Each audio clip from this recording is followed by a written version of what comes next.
Mercredi 12 novembre, merci de vous informer avec Puissance Télévision. Bienvenue si vous venez de nous rejoindre dans l'actualité aujourd'hui. Le 6 novembre dernier, quelques personnes ont accédé à une crypte secrète en dessous de l'ossuaire de Douaumont pour récupérer de la terre et la mettre dans une urne. Elle a été emmenée aux Champs-Élysées sur la tombe du soldat inconnu. La Tabacolore a eu lieu ce week-end à Vitry-le-François, un événement festif pour arrêter le tabac. Plusieurs activités sportives, sensibilisation ou encore de la prévention ont eu lieu. La 19e édition du festival Eclectic Rock s'est inaugurée à la salle L'Orange Bleu de Vitry-le-François ce 7 novembre. Le début d'un mois de festivités et de découvertes musicales mélangeant têtes d'affiche et artistes locaux. Un point rapide désormais sur la météo. Dans nos départements, la grisaille reste bien installée tout au long de la journée.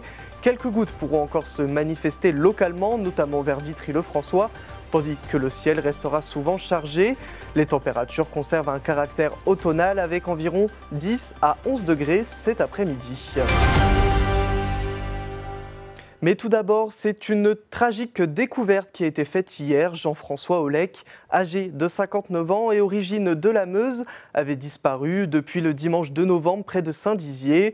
L'homme a été retrouvé sans vie après plusieurs jours de recherche menées par sa famille et la gendarmerie. Chaque jour, ses proches se sont rendus sur le site des Côtes-Noires à Lanneuville-au-Pont près de Saint-Dizier pour tenter de repérer le moindre indice. Sa fille avait retrouvé son sac cabas ainsi que son bonnet lundi dernier entre des branches proches d'un point de chute dans la Marne. Des plongeurs de la gendarmerie de Saint-Dizier ont donc plongé et ont récupéré le corps de Jean-François Olec immergé au fond du canal. Selon les premières constatations, l'hypothèse se tourne vers la chute accidentelle, déclare Denis Devalois, le procureur de la République de Chaumont. Tout autre chose maintenant, le jeudi 6 novembre dernier, le président du département de la Meuse et quelques personnes ont accédé à une crypte secrète en dessous de l'ossuaire de Douaumont.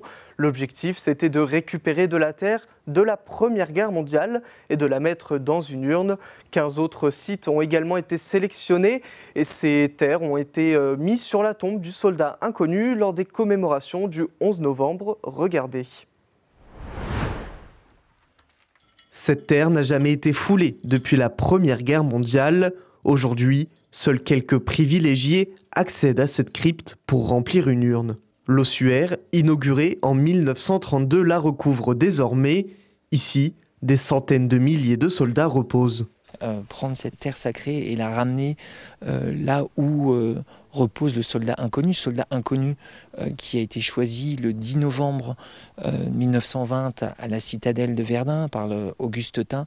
C'est aussi fort en signification, en symbole et en reconnaissance de ce que les poilus, les combattants de Verdun, d'ailleurs combattants de Verdun, qu'ils soient français ou allemands, ont pu faire pour notre liberté et les valeurs de la République française. Cette terre va voyager. Elle sera installée en dessous de l'Arc de Triomphe pour les commémorations du 11 novembre.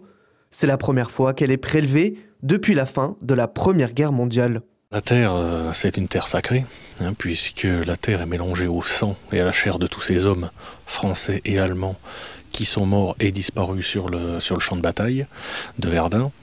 Recueillir cette terre, c'est recueillir un morceau de l'histoire, mais aussi un morceau de ces hommes. Et quand on dit un morceau, c'est vraiment la valeur héroïque de tous ces hommes qui ont combattu pour leur pays. En tout, 16 sites dans le monde ont été prélevés. Les sols ont été transportés dans les urnes pour être installés sur la tombe du soldat inconnu à Paris. C'est d'autant plus fort que cette terre, vraiment, elle est toute proche des soldats disparus qui sont encore tout autour de nous, qui sont ceux aussi par milliers qui reposent dans l'ossuaire de Douaumont. Le symbole de la terre, c'est vraiment très très très fort. Ça parle là aussi énormément aujourd'hui encore. Le symbole de la Grande Guerre, c'est aussi cette terre qui s'inscrit aussi dans les paysages de mémoire, dans les lieux de mémoire. Une terre retournée, une terre où se trouvent encore beaucoup de soldats, comme je l'ai dit, enterrés. Donc c'est vraiment très très très important ce que l'on fait. Lors des cérémonies du 11 novembre sous l'Arc de Triomphe, les urnes des lieux des sites mémoriels de la guerre ont été déposées autour du monument. un symbole fort. Et nous avons également beaucoup de sites qui sont canadiens, néo-zélandais, allemands, américains. On représente vraiment l'ensemble des combattants de la Première Guerre mondiale qui aujourd'hui sont unis et on doit continuer à transmettre l'histoire, transmettre la mémoire et surtout à transmettre les valeurs de la République pour la France et les valeurs de la paix, les valeurs universelles de la paix. Ces urnes ont été portées par des enfants venus d'écoles de toute la France. J'ai déposé de la terre de Verdun sur les tombes des soldats inconnus pour leur rendre hommage et les remercier qu'ils ont fait ça tout pour nous.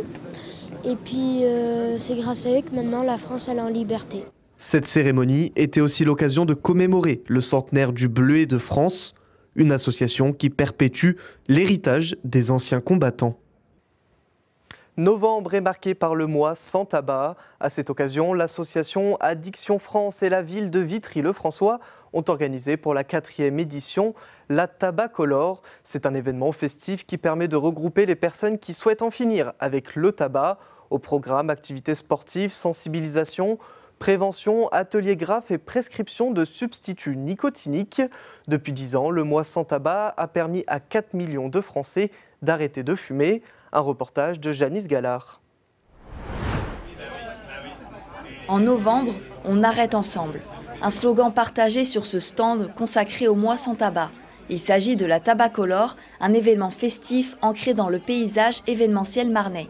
Cette 4e édition a lieu lors de la foire Saint-Martin de Vitry-le-François. Au cours de ces 3 dernières années, en fait, on a sensibilisé à peu près 400 personnes. Voilà. L'idée phare effectivement de la Tabacolore, c'est de soutenir toutes les personnes qui veulent expérimenter le sevrage tabagique. Un mois sans tabac, c'est 5 fois plus de chances de se projeter vers le succès. Si lors de la matinée, une trentaine de personnes participent à des activités sportives, l'après-midi, elle, est consacrée à un atelier de graphe suivi d'un concert. Cette initiative est organisée par la Cité Rose en partenariat avec l'association Addiction France. L'idée est de comprendre à quoi correspond le tabac et sensibiliser sur les illusions. C'est une addiction. Je comprends qu'il y a un plaisir à fumer. J'ai également fumé en son temps, mais je me suis libéré de cette dépendance. Et finalement, c'est un chemin qu'il faut faire. Il faut déjà se convaincre. J'ai essayé, j'ai rechuté, j'ai réessayé et j'ai fini par avoir la force mentale suffisante pour m'en passer définitivement. Et d'ailleurs, quand on arrête de fumer, on retrouve un goût aux aliments qu'on avait perdu. La consommation de tabac provoque la mort de 75 000 personnes en France chaque année. Parmi eux, près de 3 000 décèdent d'un tabagisme passif. Tout au long de la journée, le public peut s'arrêter un instant pour discuter avec les professionnels de santé qui sensibilisent, font de la prévention sur les risques du tabac et donnent les clés pour mener à l'arrêt de fumer, en proposant par exemple des substituts nicotiniques. C'est des produits qui vont aider à l'arrêt du tabac, donc ça va délivrer que de la nicotine et non plus tout ce qui est goudron ou toxique. Donc ça c'est le type de patch, donc ça se présente souvent en 7, 14, 21, mais on peut en associer plusieurs suivant la consommation de la personne. Il arrive que des fois on prescrive 2 patchs en même temps. On a aussi donc les petites, donc ça c'est les petites gommettes pastilles, excusez-moi, les pastilles à sucer qu'on va utiliser du coup en plus des patchs pour calmer les cravings, c'est les envies irrépressibles de consommer chez les personnes qui fument régulièrement, voilà. Et ça c'est les gommes. Donc voilà, ça se mâche, c'est un autre substitut nicotinique qu'on peut proposer, voilà. Et il y a des dosages aussi différents suivant la consommation. En France, la consommation de tabac est à 18%. Depuis 10 ans, le mois sans tabac a permis à 4 millions de Français d'arrêter de fumer. Moins de 20% des 18-25 ans fument dans la région Grand Est. À Vitry-le-François, toujours la 19e édition du festival Eclectic Rock a donné le coup d'envoi à un mois de concerts et de découvertes musicales. La soirée d'ouverture organisée à l'Orange Bleu a mis à l'honneur 2 groupes régionaux, Wildation et The Sky Machine. Le festival se poursuit tout au long du mois avec le traditionnel marathon et plusieurs têtes d'affiche attendues jusqu'au 3 décembre. Janice Gallard revient avec vous, sur la première soirée.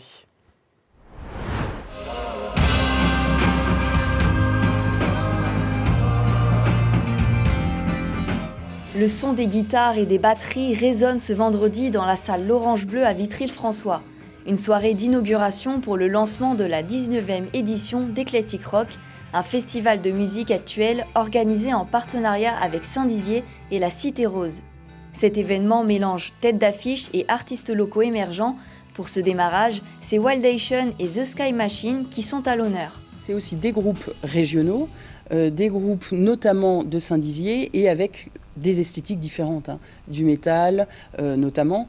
Et c'est des artistes qu'on a voulu mettre en valeur aussi à l'occasion de cette inauguration. Et cette inauguration, c'est une soirée qui est nouvelle, c'est-à-dire qu'on ne le proposait pas jusqu'à présent. Mais là, ça nous semblait important de pouvoir réunir à la fois public, spectateurs et puis groupe du coin pour lancer le festival. Le groupe haut-marnais Wildation est le premier à entrer en scène. Créé en 2019, il présente des sons rock et de folk alternative. Pour cette soirée, les membres interprètent 11 morceaux.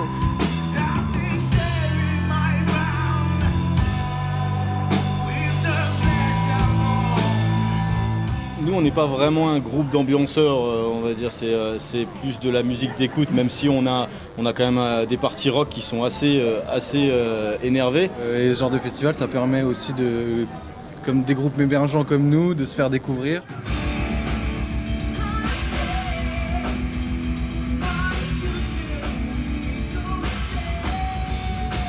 Sur scène, le groupe The Sky Machine prend place avec un set de 45 minutes avec des sons de rock progressif.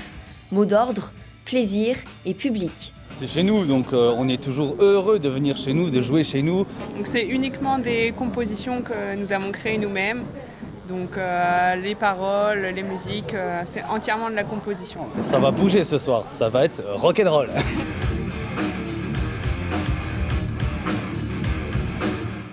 Si certains sont venus encourager leur groupe favori, Wildation, c'est un groupe que j'ai découvert donc il y a 4 ans. C'est un groupe qui a son style, son influence, avec un chanteur charismatique. Et j'aime bien parce que je peux les comparer à personne d'autre et ils sont parfaits, il a une magnifique voix. D'autres sont venus découvrir de nouveaux artistes et profiter de l'ambiance. C'est quand même plus sympa de pouvoir faire des petits événements comme ça. Parce qu'en plus, des gros festivals, ça coûte cher. Et là, de temps en temps, voir des petits groupes locaux, mine de rien, il y a des choses qu'on ne connaît pas et qu'on peut découvrir. Franchement, j'ai été très surpris par le premier groupe parce que je m'y attendais un peu à rien. Mais c'était vraiment très cool. Ils avaient une façon de faire assez sympa. Pour le premier groupe, c'est une découverte. Par contre, je viens soutenir un ami qui fait partie des Sky Machine. Et bien sûr, l'ambiance, ce soir, je suis avec mes 2 filles, mon mari. Voilà, ça reste un festival qui est familial et pour tous les styles, pour tous les goûts. Tout au long du festival, le public peut profiter du barathon, un parcours musical qui s'effectue dans les bars de Saint-Dizier et Vitry-le-François, ainsi que des têtes d'affiche de l'événement. Le festival prendra fin le 3 décembre prochain. Mais avant, on se quitte sur ces images. Ce mardi 11 novembre, la ville de Saint-Dizier a commémoré l'armistice de 1918 lors de la cérémonie de souvenir, place du Maréchal Leclerc. Aux côtés des élus, des associations d'anciens combattants et des militaires, plus de 170 élèves de CM2 étaient présents pour rendre hommage aux soldats morts pour la France. Les enfants ont tenu les drapeaux, chanté la Marseillaise dans une cérémonie placée sous le signe de la jeunesse et de la transmission. Un moment de recueillement et de partage pour rappeler que le devoir de mémoire se construit dès le plus jeune âge. Et vous pouvez retrouver toute l'actualité en continu sur notre site internet puissancetélévision.fr. Dans un instant, vous retrouvez Jean-Pierre Madère en interview lors de son passage à Saint-Dizier pour Folie 80. Mais tout de suite, on fait le point sur vos prévisions météo.